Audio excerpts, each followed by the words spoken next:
pense pas qu'il y ait beaucoup de discrimination envers les personnes handicapées.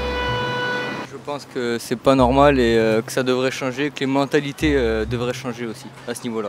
Pour moi, la question ne se pose pas. Il n'y a pas de discrimination pour les handicapés. Je trouve que c'est pas humain, on va dire, parce qu'elles ont un problème et elles doivent le surmonter. Donc c'est encore plus difficile pour elles. Sincèrement, quand je regarde la société française, je peux pas dire qu'il y a de discrimination envers les personnes âgées. Ça dépend quel est le sujet. Si c'est envers les femmes, il ne doit pas y en avoir beaucoup de discrimination. Je suis déjà discriminée, je suis blonde. Il y a un ministère pour les personnes handicapées. Donc je pense qu'en tout cas, il y a des efforts de fait en France. Tout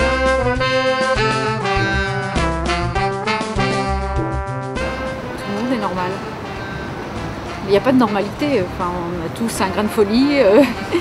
Être normal, c'est pour moi, pas avoir d'handicap, être fortuné on va dire, et avoir une aisance à l'école. Oh là là, ça me rappelle un petit peu les devoirs de philo là. Qu'est-ce qui est normal, qu'est-ce qui n'est pas normal Non, j'ai vraiment du mal. Je sais pas. C'est quoi? Alors pour moi, ce serait d'être respectueux, afin d'avoir un respect mutuel envers les personnes. Gentil, être humain et solidaire.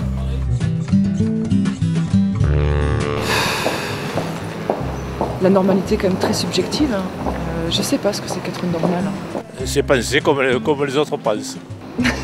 Si je sais pas ce que c'est, je sais pas non plus si je le suis. Je suis accepté par la société, donc je pense être normal. Alors là, c'est à vous de me le dire, avec ce qu'on vous a imposé comme critère. Qu'est-ce que la normalité?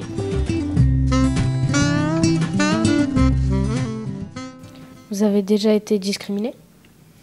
Ça m'arrive.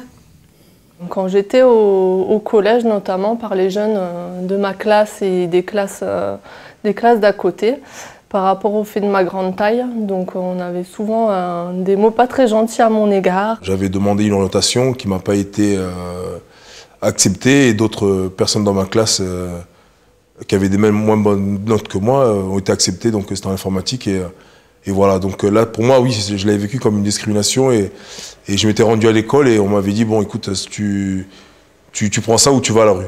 Soit dans les magasins, soit tout ça, ils me regardent de haut en bas et voilà. Et puis on me bousculait dans les couloirs parce que j'étais plus grande que tout le monde, donc j'avais l'impression d'être vraiment différente des autres.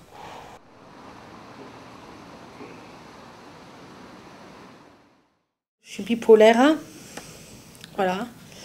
Et donc je m'enferme sur moi-même. Les autres ne comprennent pas trop ce que j'ai. Donc voilà, ils sont... je ne sais pas comment l'expliquer. Je pense que quand on est jeune, on ne réfléchit pas trop à ce qu'on dit. Donc c'est vrai que c'était pas agréable sur le moment, mais maintenant je vis très bien avec ma grande taille, j'en suis fière.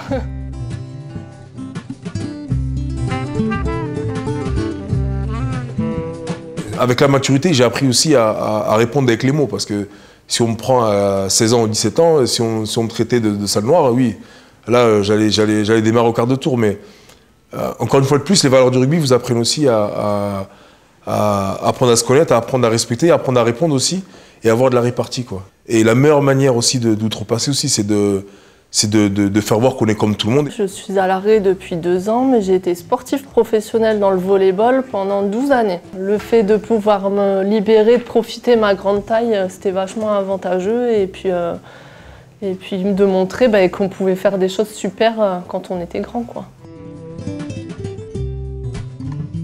Ça va mieux depuis que je suis au GEM.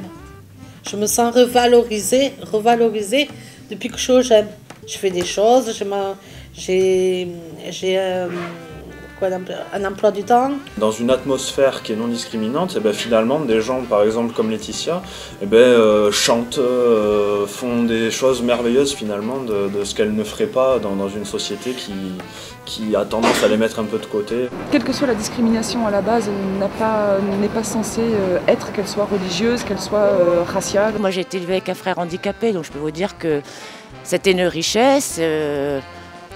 Non, j'arrive pas à comprendre qu'on puisse montrer du doigt quelqu'un qui n'a pas la même couleur de peau, qui n'a pas la même façon de penser. Certaines personnes voient mal les différences en fait. Donc après, moi j'estime qu'on soit grand, petit, gros, blanc, noir, tout le monde doit être respecté de la même manière. Tout le monde est normal. Pour moi, tout le monde, qu'il soit n'importe quelle différence, tous les gens sont normaux. Voilà. Après, il y a des différences entre tout le monde, et bien heureusement d'ailleurs, parce que dans une société où tout le monde serait pareil, ça serait un peu compliqué, j'imagine. Une société d'ordinateurs ou de robots, on pourrait imaginer.